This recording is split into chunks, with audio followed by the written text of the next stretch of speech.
Okay, so again, good morning. My name is Ilinca Vlaicu. I am one of the school counselors. I'm predominantly working with the upper primary kids this year, as well as the secondary kids.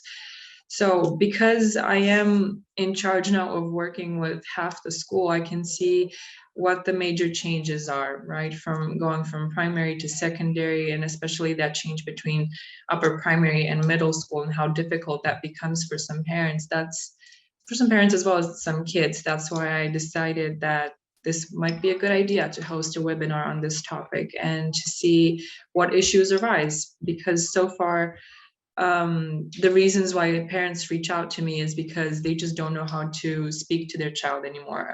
This child has grown, they're turning into a little adult, and they just don't know how to handle it anymore. So that is why we're here today, to learn a little bit more about this change and how we can cope with it. Okay, so let me just go ahead and share my screen here.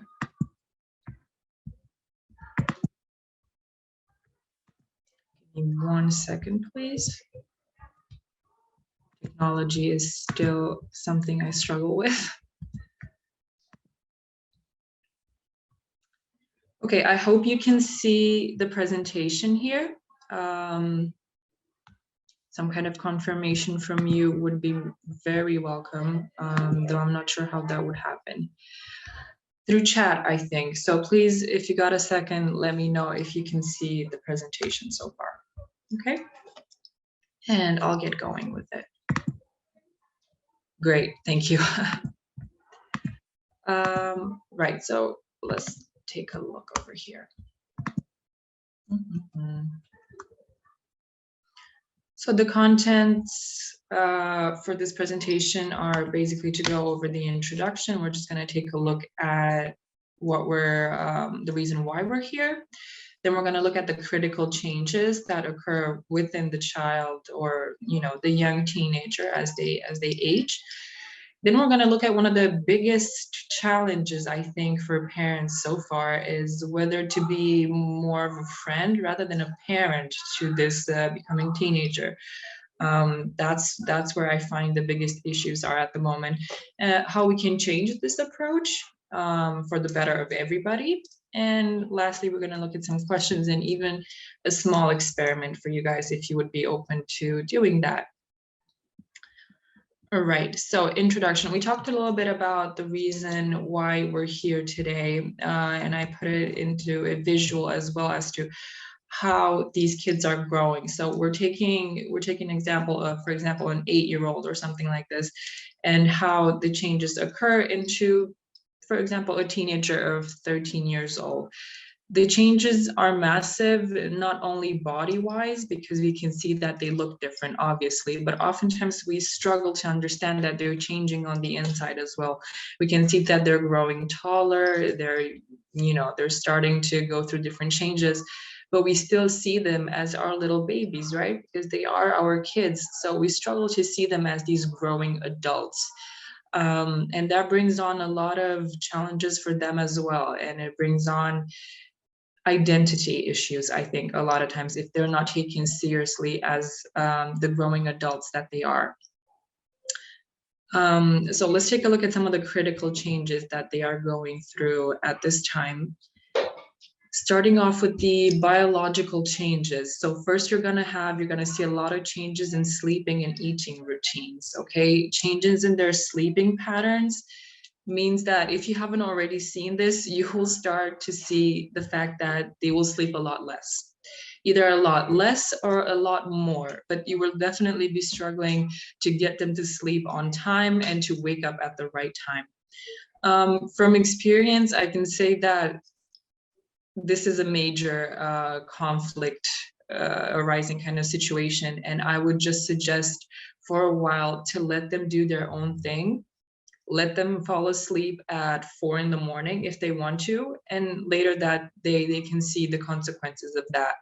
Because you could be telling them for days in a row how unhealthy it is to go to sleep at 2, 3 in the morning. And it's just going to be you talking at them, and they're not gonna register at all because they want to do their own thing. And while it might seem unhealthy for a while, there's no long-term damage to this. They just need to understand on their own that this isn't going to function. Once they come to school and they're unable to pay attention, they don't have any energy to play with their friends, that's when they're going to start to see that, hey, falling asleep at 4 in the morning doesn't work for me. But I think you may remember as well from the times that you were a young adult or a teenager, that somebody telling you this doesn't really have an impact on you. And what you really need is to learn on your own how damaging this is. And again, it's not the kind of damage that's going to be long lasting and that's going to impact them forever. So this is the kind of thing we can let them test out with no risk, pretty much. If it goes on for a really long time, of course, you need to intervene, and I'm here to help you if you need any kind of support with that. Overeating or undereating, this is another issue, and I think it's mostly linked to the fact that they start having this body image that oftentimes differs from what they look up to. So unfortunately, to give a classic example, we have the Kardashians now, and I think a lot of girls especially look up to them and they want to look like that, which is of course an unhealthy beauty standard, and it's not even real. And this is when we start seeing different eating patterns in teenagers, either because they're not consuming enough and they don't need the extra food, and we're thinking you're not eating enough for what you're doing, or they're actively restraining themselves from eating because they want to look a different way. I think it really matters in this perspective to have a good connection with your child and to be able to speak with them about this. If they just don't feel like eating, that's fine. But if it happens a lot, you need to look at why this is happening. If it's a body image thing, then you need to address that, because we don't want it to turn into I don't want to say an eating disorder, okay, but maybe to have an unhealthy relationship with food. I see this a lot at school. There's so many kids in middle school especially who refuse to eat in front of others. This is an issue itself that I will have to address with the school at some point, because there are so many kids here who just don't want to eat lunch. And it's not because it's not good, because I've spoken to some of them. It's because they feel uncomfortable eating in front of other people, eating in others' company, and also just eating in general. They don't want to do that, right? So this is a big issue that we'll have to handle as a school, but that I would recommend you handle in the house as well. And then you have the low energy or the hyper energetic kids. Don't be shocked by either of these. They oftentimes, fall either in one of these categories. Even though they're extremes, they usually fall into one or another. But either is fine. Like, I think always try to remember how you were when you were a teenager. You were one or the other, okay? And there's nothing wrong with being at the end of an extreme. They'll grow out of it. It's just a matter of accepting that. If they're the type that that is very tired and they just want to sleep a lot more, there's no point in getting them to do more activities. Let them sleep as long as they need to. Studies have actually shown that teenagers almost need to sleep as much as babies. Okay, they need to sleep for a very long time. And especially with an 8-hour schedule like they have at school here, almost the same as a full-time job, they do need that rest. So let them do it, okay? Then we're looking at body development. This is a time when, again, going kind of from upper primary to middle school, we'll stick with this for a while, body parts are going to start changing, and it might seem obvious that we need to start paying attention to their privacy rights, to put it that way, but I'm just going to say it anyway.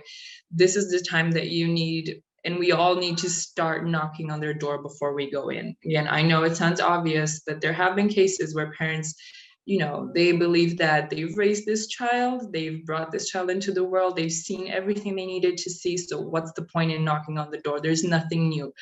But it is a severe intimacy issue if we do not give this child the privacy that they need. It doesn't matter whether it's a girl or a boy and you're the mother or the father, they need that intimacy regardless. If they're open to having you in and, for example, changing clothes in front of you, that's fine. but you need to ask. You can't be assuming that because they don't say anything, they're comfortable with it. They could not be saying something because they're scared or they're too shy. So always ask, please. Again, body parts and shyness. This, I'm thinking more of girls when I'm thinking about this, because as their breasts begin to develop, this is quite a strange time. This is quite a strange time for any girl, I think.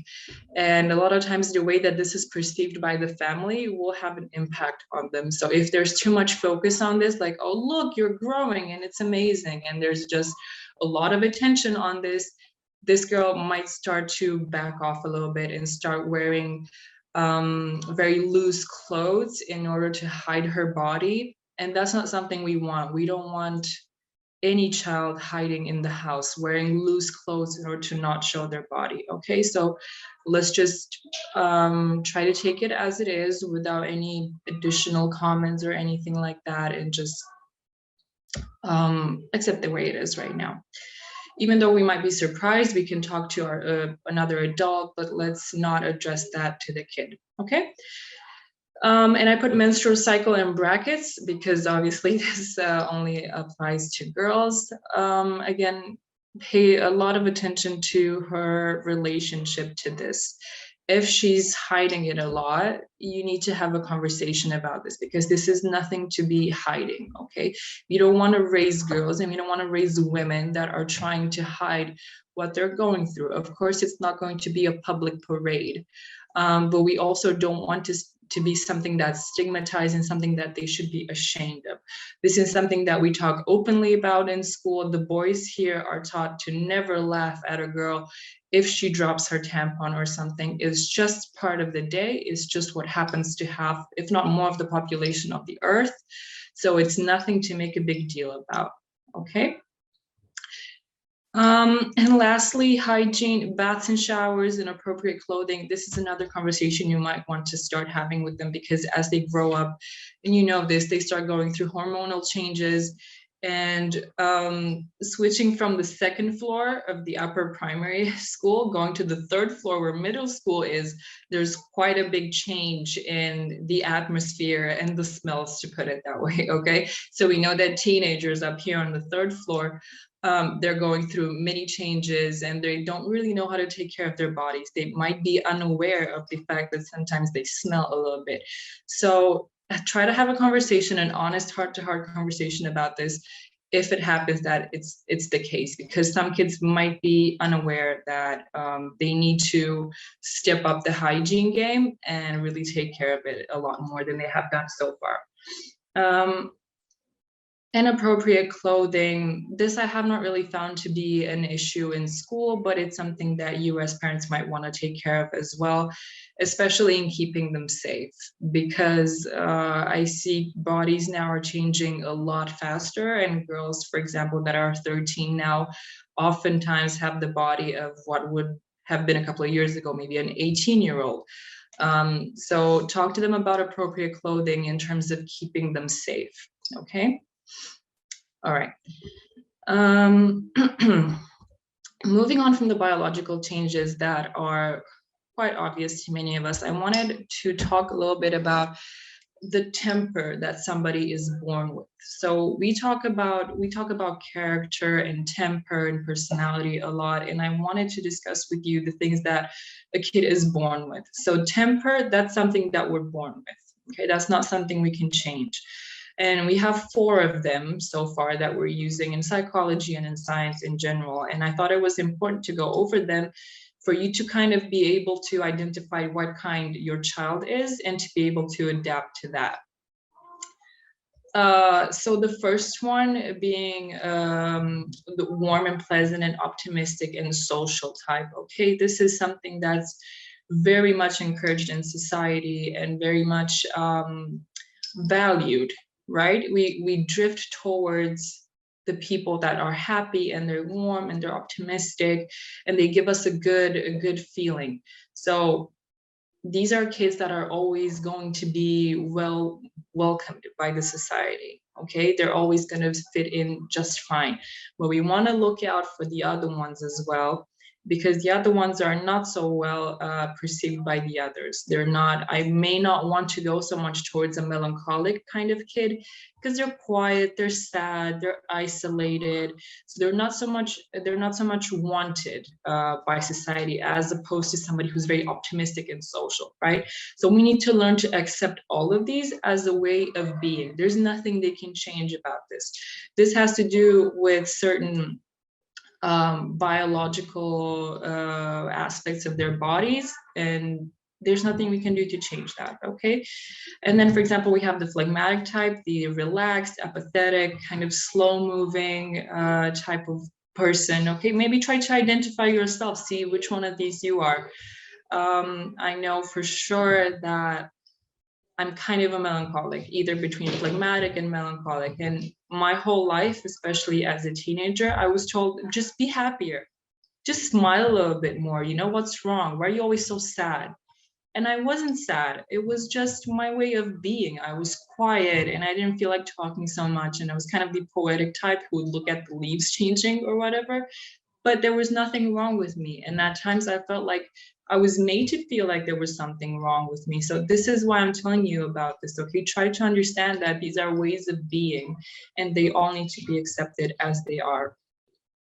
And lastly, you have the choleric temper, which is a short temper, the very irritable kind, the one that has, the biggest tendency to get mad and to explode. Again, something you're born with can change it. But what we can change is the way we handle this, okay? As soon as we find out kind of what our temper is and the way we react to things, we learn how to control this. So for example, for me, if I know I'm a melancholic and I tend to be quite quiet and isolated and stick more to myself, I know that oftentimes I need to make an effort and maybe socialize a bit more so that I don't look like I'm not part of society or something like that. So it has to do with the way we can control our behavior. The reason I put a little disclaimer down there as to the fact that this is subject to change from environment, it's not to say that it can change the temper itself, but that we can try to look different, okay? So it's like I was saying before, somebody who's sad or whatever might really try to change themselves to be happy and optimistic, even though they're not. And I really want us to look out for this, because the energy it takes to pretend you're something you're not and to try to convince yourself on the inside that you're a different way, that's exhausting, and that can lead to a bunch of issues later on. But mostly as they're teenagers, it has to do with identity. This is the biggest issue that they're facing right now. Okay, so this was the temper. We're also looking at some personality changes, okay? And we're seeing, I think, for the first time, especially in pre-teens, we're starting to see a pattern in behavior and in the way they're thinking. So this has to do with their personality starting to crystallize, okay? So far, we haven't really been seeing that in lower primary or even upper primary. We don't see that so much, but once it reaches middle school or high school, that's when we really start to see a pattern. We can see and we know, for example, if we had to describe somebody, some child, we would know how to describe them. Maybe we wouldn't know that so much when the kid is 4, okay? Because one day they're like this, then they're like that. But when they're about 13, you already kind of know what type your child is. And I've written here the personality types according to Theodore Millon. This is a scientist that I follow and that my teachings are according to him. This is not the only, it's not an exhaustive list, to put it this way. Other people, try to categorize these differently, but I thought this was a really good example, because in the brackets you have the word for what it turns to later on in life. So if, for example, we have an introverted child, which is completely fine. All of these are fine, by the way, just because they sound a little bit towards the negative side, to put it that way. None of these words, include happy things. That doesn't make them bad. It's just a combination of these that makes the personality, and it's that combination that we need to be careful of. So for example, you have the introverted child, which is a child that is a bit lower on energy, prefers to be by themselves, have activities on their own, doesn't get so much energy from being around groups, and just prefers to kind of do their own thing. This might later on in life turn into a schizoid type of personality as an adult. This big disclaimer, nothing to do with schizophrenia, okay? It's just that for that terminology, that prefix, that's the same, but they're completely different things. But schizoid actually means that we're going to be very, very isolated. Okay, it means that this person has very little contact with other people and is just completely by themselves. So I put there for you to know what it can turn into when they're adults. It's the equivalent of what being of a teenager turning into an adult. And you have a bunch of them, okay? You have inhibited, which means that, again, it's a type of being introverted. They're keeping more to themselves. They're gonna avoid types of situations that they're comfortable with. They're not gonna be the type to challenge things. They're just gonna go with the flow on their own and just not challenge anything at all, just stay in the shadows as much as possible.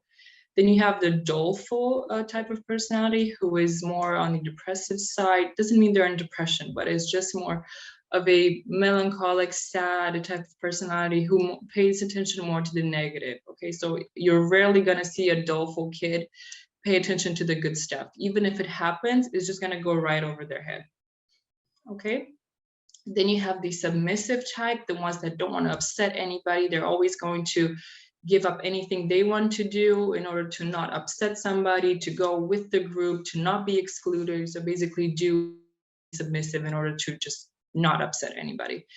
The dramatizing type, they're the ones who would do quite a lot in order to get attention, meaning that they go to the extremes.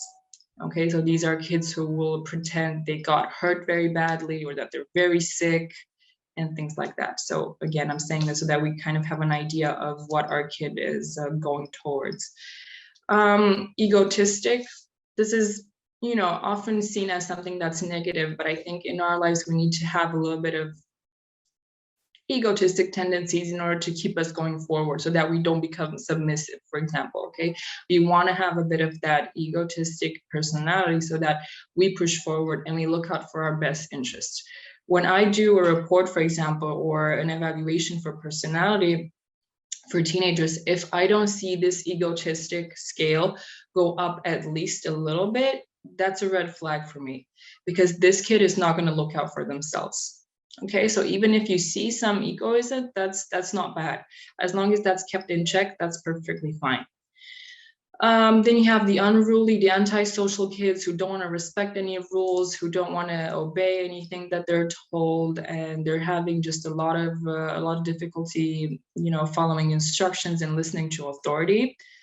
Then you have the forceful ones, who they're kind of a dangerous one that we need to definitely keep an eye out for. They're the ones that enjoy provoking pain to somebody else. They're the ones laughing at other kids or inflicting any kind of pain on them. Then you have the conforming ones. They're quite similar to the submissive ones, who just do anything in order to keep things in line. But it's also conforming to themselves. So they're never going to try to push themselves here. They're always going to just stick to the comfort zone and do things the way they feel comfortable doing them. They're not going to push themselves at all. The oppositional ones, this ones I think we see quite a lot. The ones that are always going to meet your needs or the things you ask from them, you're going to meet them with a no. It's going to be a no from them. Okay, I don't want to do that. No, absolutely not. Get out of my room. I don't want to talk to you right now. So these are the oppositional kids who just refuse to do the things that they're being asked for. You see, a lot of these things are very similar. The details are very specific, so we're not going to go into that. But it's just for you to have an idea. The self-demeaning, this is pretty self-explanatory. It's the kids who make fun of themselves, think of themselves as lesser than everybody else, have a negative image of themselves, and so on. And then borderline tendency, this is not something we see often. This is already turning into a little bit of a personality disorder, and it has to do with a lot of aggressiveness and a feeling of emptiness on the inside and just not belonging. This I don't see a lot in school, and I don't expect you to see it either, okay? But just have an idea about the other ones. And try to understand that it is a way of being, and what we can change is parts of our behavior, but we can't change personality types or our temper. That's not something that can happen. These are, at least a personality is a result of what the environment has taught us so far. Okay, so if I've seen that I'm not getting any attention ever and I need to strive for it, I might turn into a dramatizing child. If I need to do anything to get attention, you know, my environment has pushed me towards becoming that way.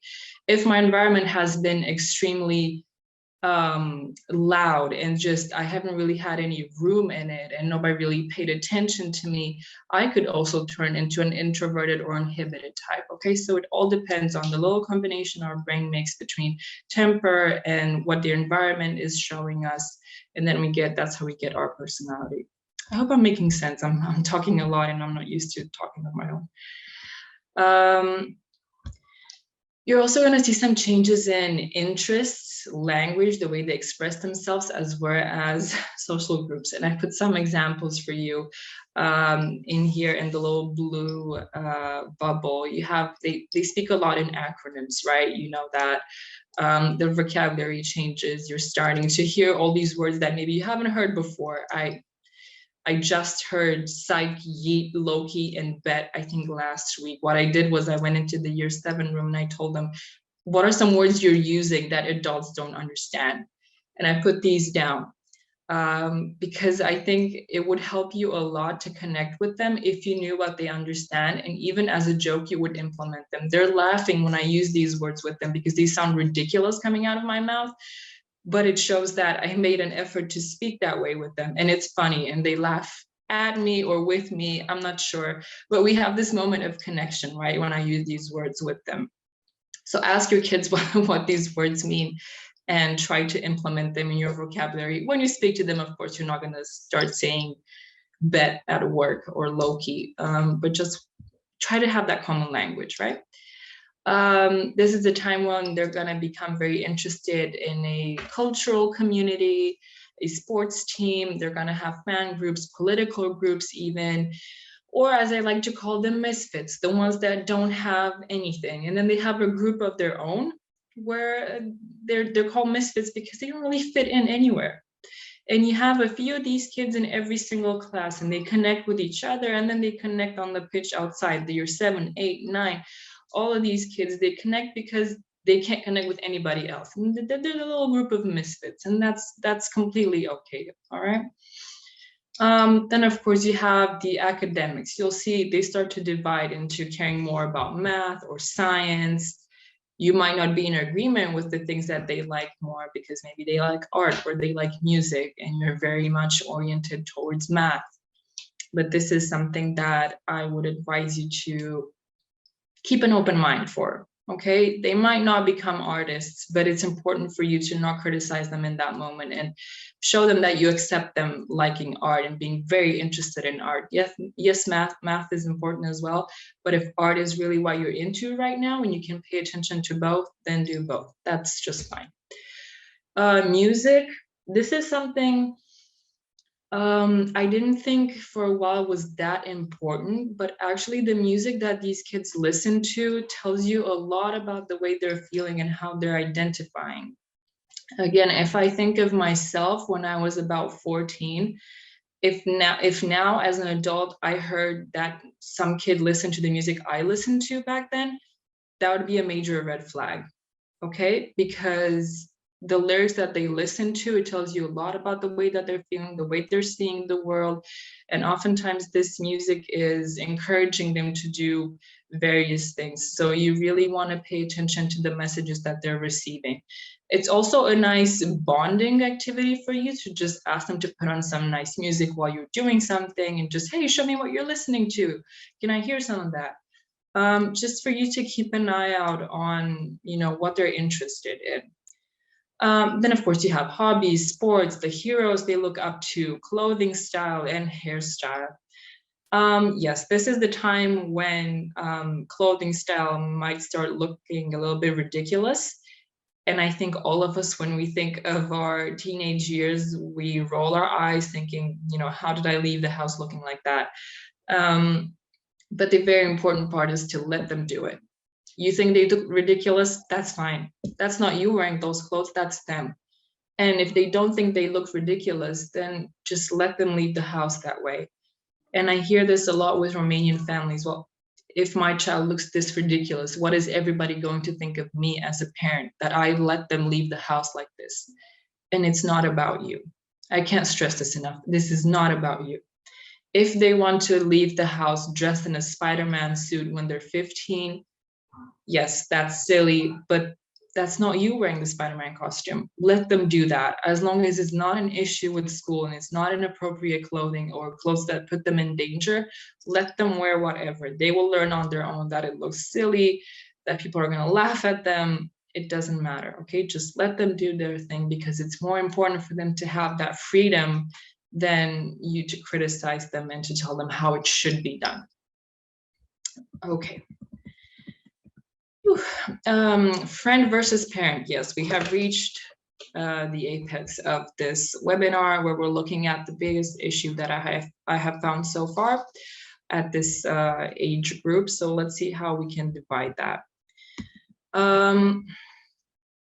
If we're looking at this continuum that I have made with the little line up there, and I put friend on one opposite and I put parent at the other one, I want you to think of these as actual extremes, okay? So the extreme of being a friend and then being a parent. So let's take a look.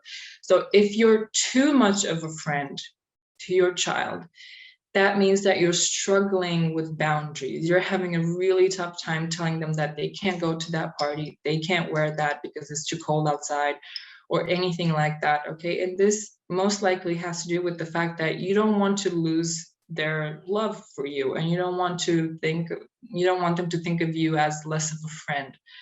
But in reality, what they're doing is that they're crossing a lot of boundaries, right? And they're putting maybe themselves in danger, and you're not saying anything about that because you want to be their friend.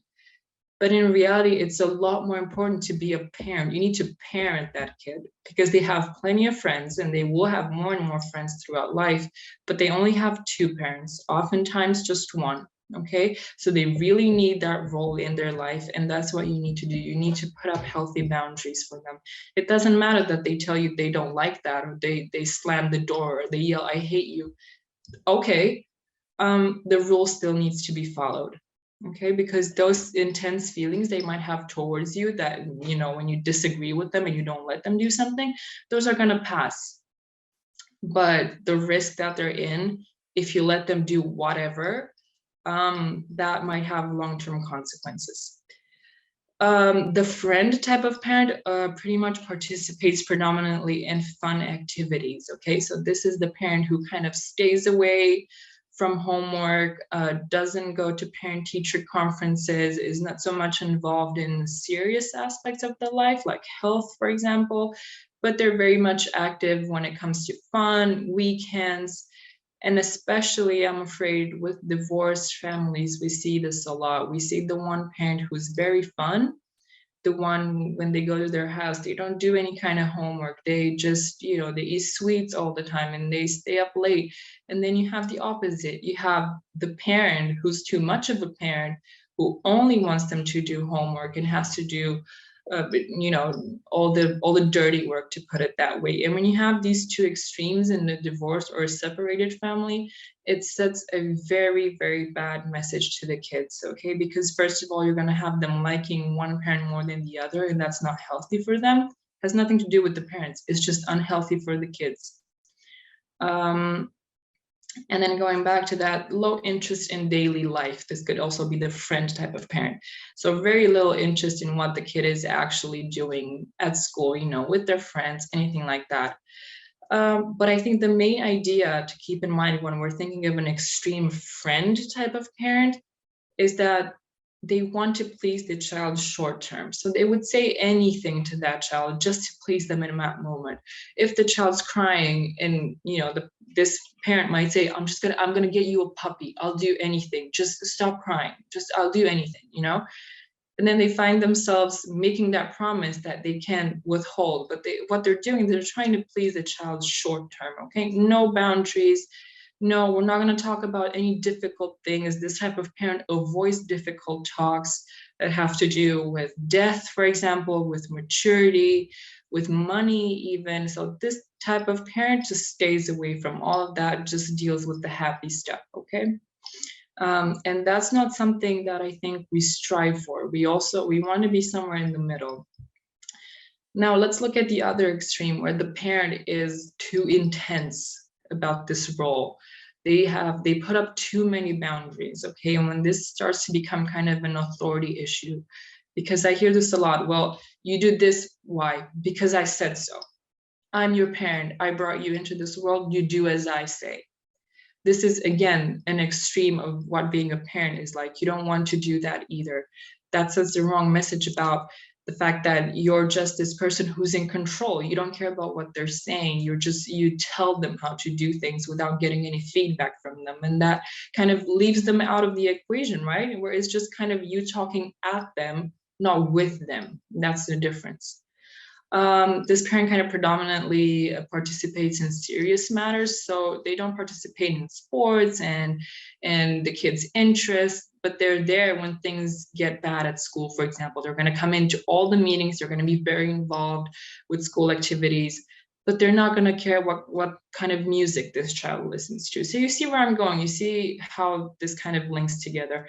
And it all turns into a helicopter parent. If you haven't heard the term before, it's the type of parent who's just like a helicopter everywhere around this child, okay? Just supervises everything that they do, keeping in control everything, making sure nothing steps out of line, and just everything is, on point.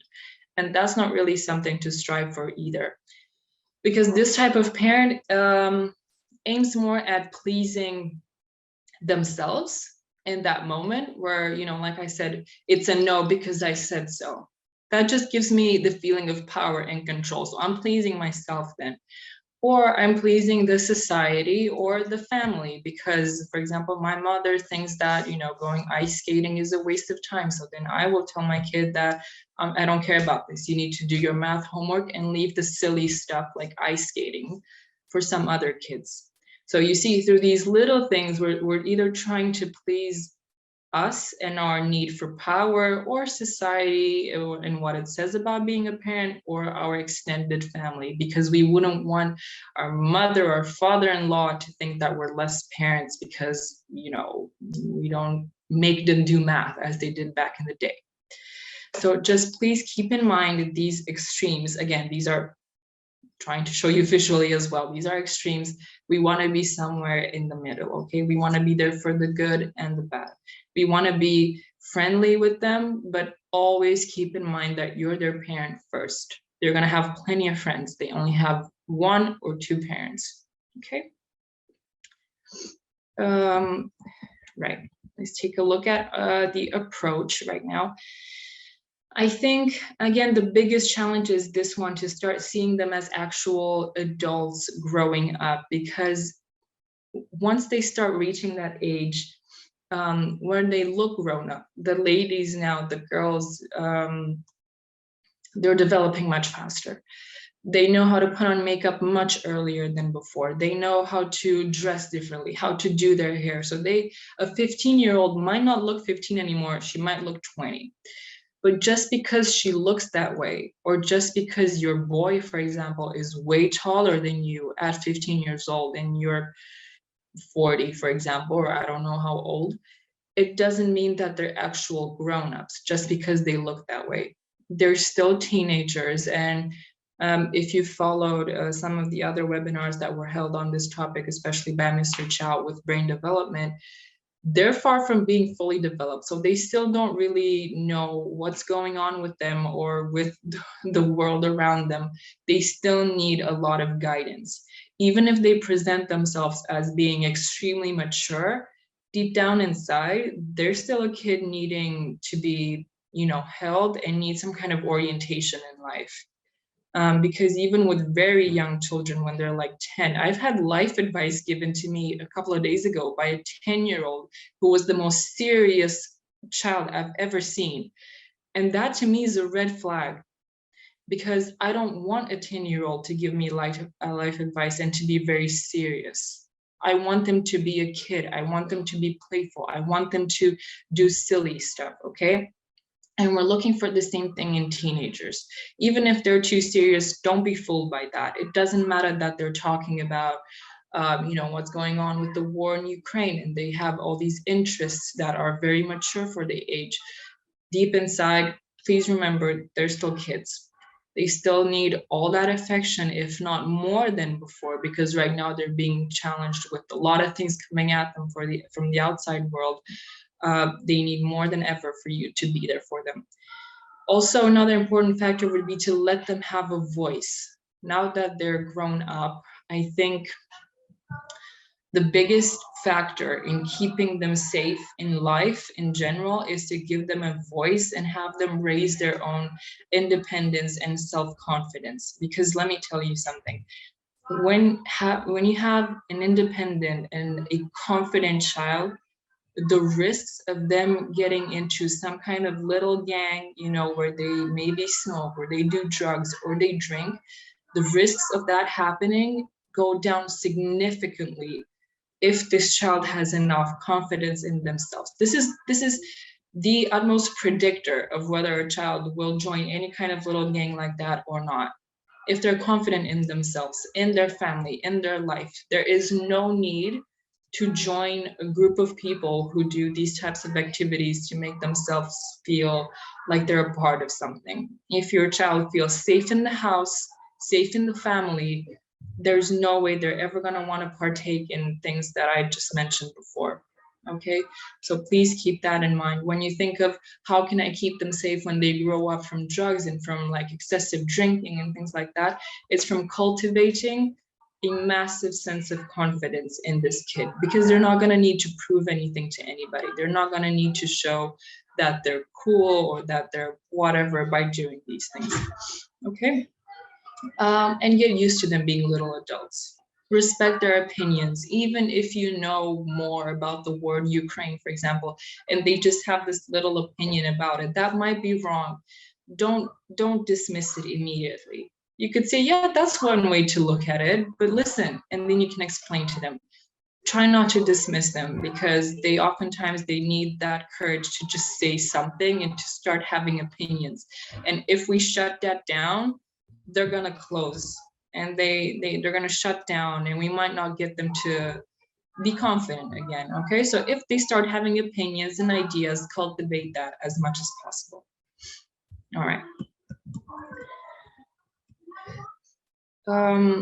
One of the things that I wanted to cover with you, sorry, my nose is running, was criticism and how this links to self-esteem and belonging. And I already got started a little bit just now telling you about it, but I wanted to take a moment with you and talk about what criticism actually is, because I did some research on this topic, and there's a lot of theories out there, but I think the one that reached home the most, and the one that made the most sense, is that oftentimes we criticize things in order to control them.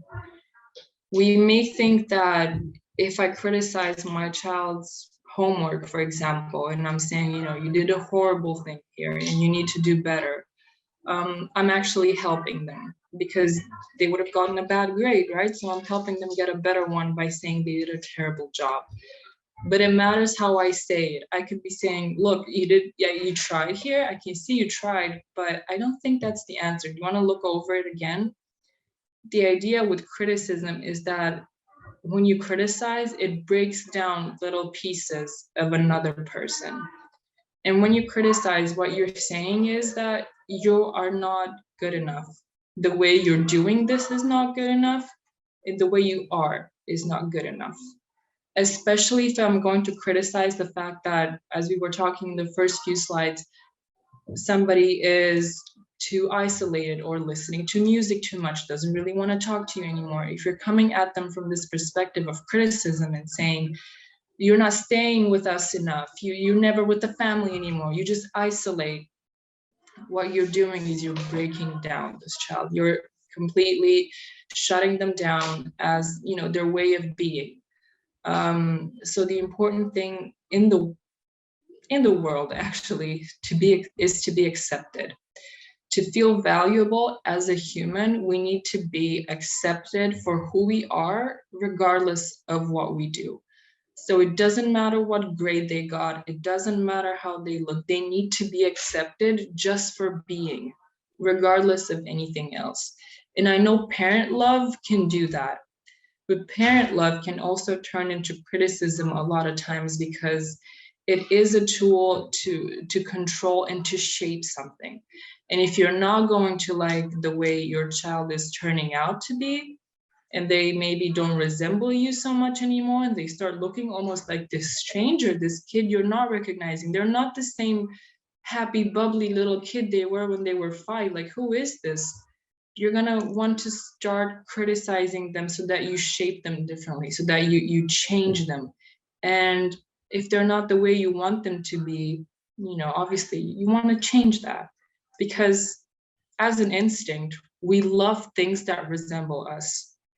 We love babies when they're born because they're part of us, right? They were born as little bits and pieces of us. So automatically that makes us love them.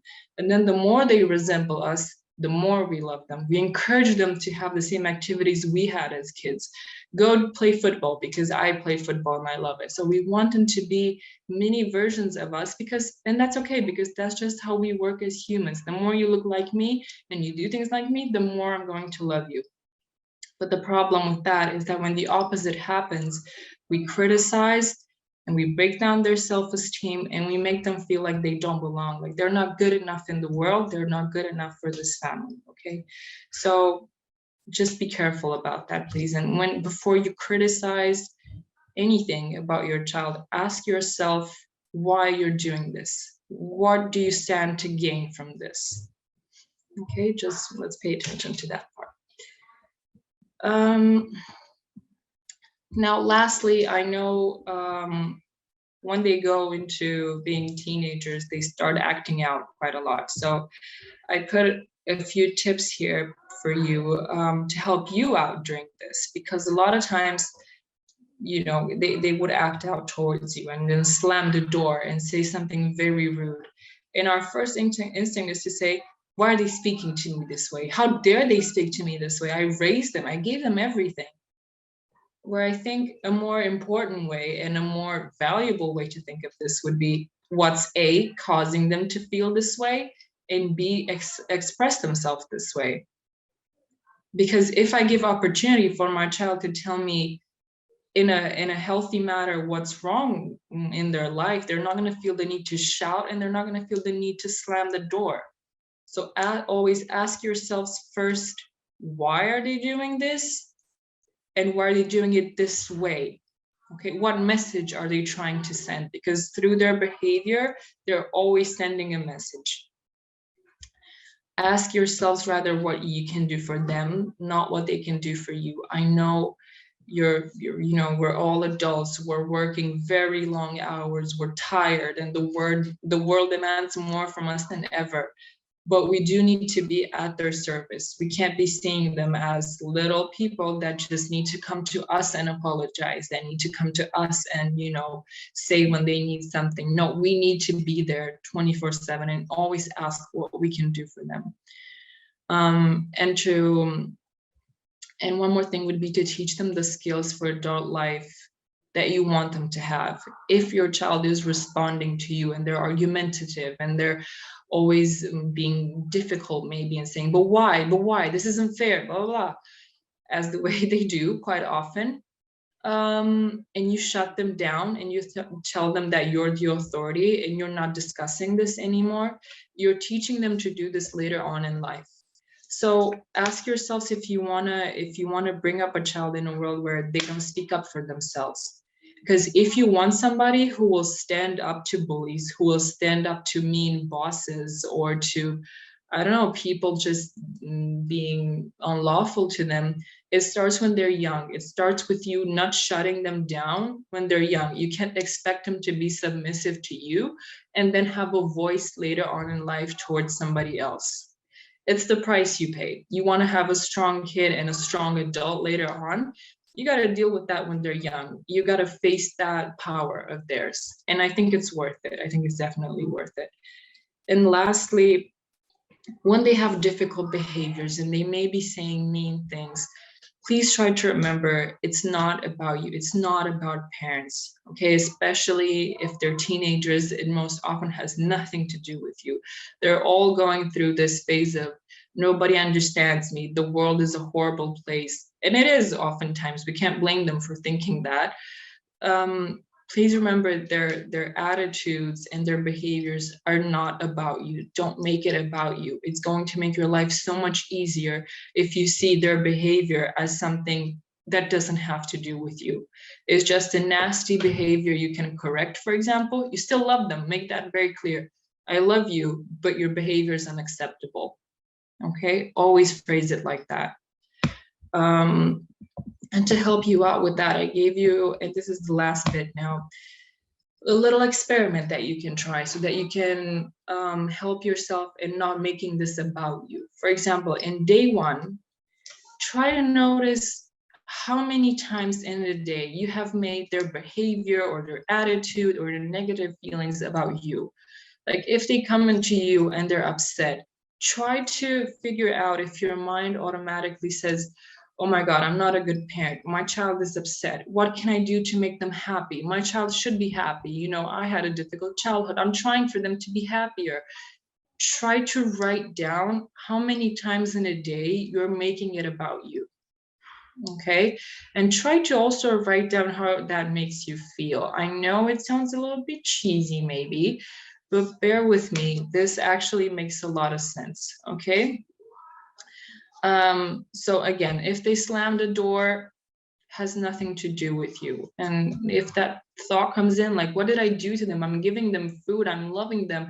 I went to their match the other week and they're slamming the door in my face. Write that down and write down how that made you feel. And then in the second day, I want you to completely shift your narrative in your mind and not make it about you anymore. Okay, so whenever you, again, it's going to happen. You're going to get an attitude. You're going to get a behavior. Don't make it about you. Just say, oh, okay, they're having a tough day. They slammed the door. They must be very angry. What should we do about that? Or whatever. Just keep it objective. Don't make it about you at all. So change the way you think about that a little bit and write down your new thought and your immediate feeling. And let's see how that goes. But if you just change it and not make it about yourself anymore, let's see how that changes your life in as much as a day.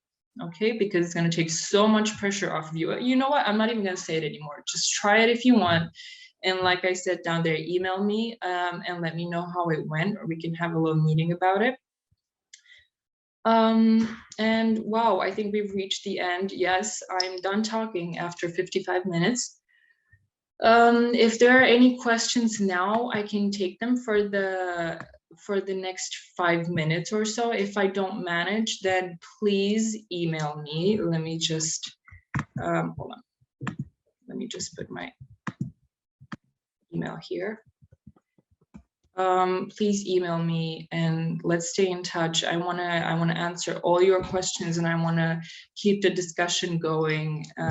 If there's more, I'm always open to it. Okay, but I think I threw quite a lot of information at you today. So as you digest that, let me know if there's anything I can help you out with. I'm just gonna keep an eye on the chat. Chat does not work, says somebody.